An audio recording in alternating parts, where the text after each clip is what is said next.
నీ దరిద్రం వల్ల, నీ అతి తెలిసిన నీ ఫ్యామిలీ ఏం చేద్దాం అనుకుంటున్నావు?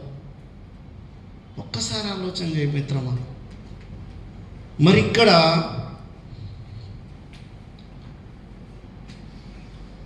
మూడో రీజన్, 1 నిమిషంలో క్లోజ్ చేస్తాను. Active income, passive income idea ఉందా?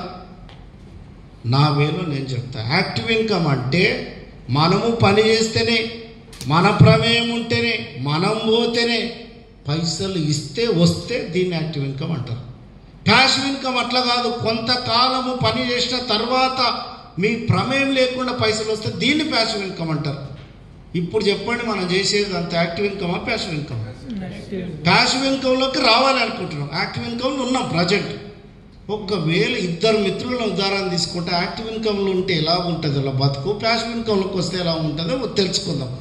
రాజు రామని